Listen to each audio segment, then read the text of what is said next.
Oke, halo teman-teman. Kita hari ini akan lanjutin ke materi kita. Kenalkan, nama saya Ivan Sebastian dan kita akan lanjutin ke mengenai IoT arsitektur.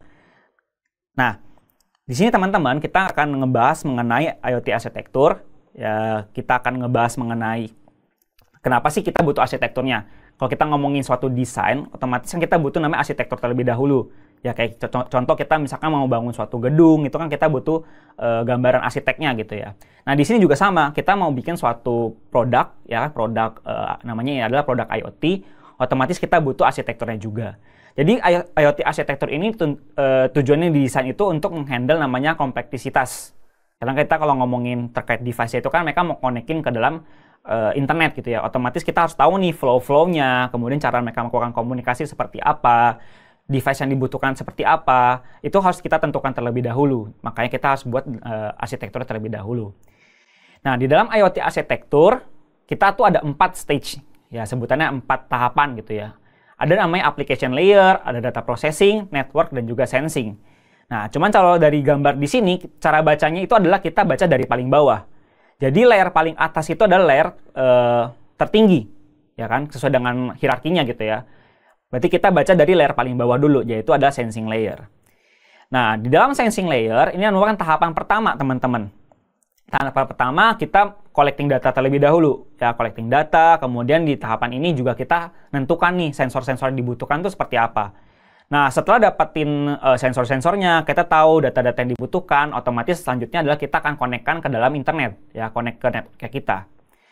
Selanjutnya, kita masuk ke bagian layer network. Nah, di layer network ini bisa dibilang layer yang cukup kompleks. Karena di sini kita harus tahu nih protokol yang digunakan, teknologi jaringan yang digunakan. Kita harus tahu nih bagaimana mereka melakukan komunikasi antara si sensornya sama nanti ke bagian aplikasi kita. Networknya nanti seperti apa teknologi yang akan digunakan.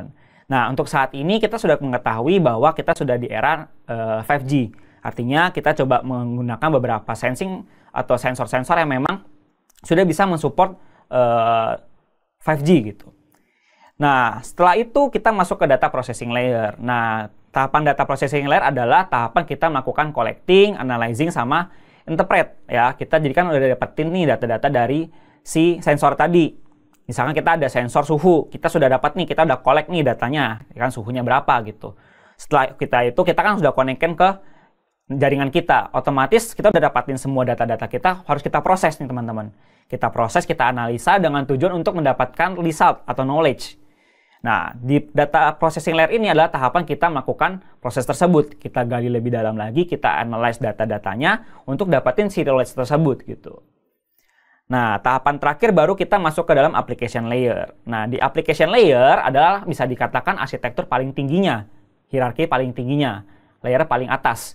Karena di sini kita langsung berhadapan langsung dengan si user, ya kan?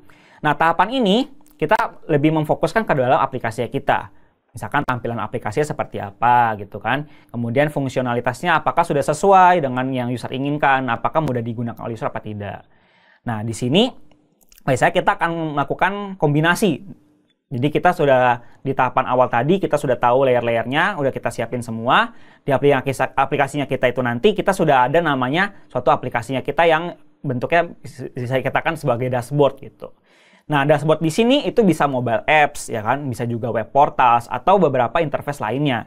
Yang tujuannya itu adalah digunakan oleh si user nanti. Nah, tampilan-tampilannya pun akan sedikit menarik gitu. Biasanya kita akan dipermudah. Misalkan kalau teman-teman pernah di sini melihat dashboard untuk smart lamp, ya kan, teman-teman bisa nih, misalkan mau ganti lampu menggunakan HP teman-teman gitu. Teman-teman tinggal buka HP teman-teman, tinggal pilih nih, oh saya mau lampunya warna biru misalkan, oh atau lampunya warna hijau. Atau kita mix, kita mau bikin ada ritmenya. Misalkan setiap berapa detik atau berapa menit akan ganti warna lampunya. Nah, itu akan digunakan menggunakan aplikasi. Jadi hierarki paling tinggi di sini adalah aplikasi. Nah, di aplikasi ini si user pun nggak perlu lagi nih ngecekin lagi nih arsitekturnya dari yang layer-layer bawahnya. Misalkan kayak sensornya yang dibutuhkan, kemudian juga jaringannya seperti apa, kemudian data processing seperti apa. Itu user nggak perlu tahu.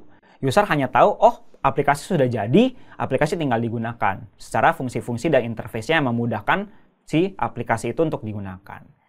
Oke, sekian untuk modul kali ini. Terima kasih dan sampai ketemu di modul selanjutnya.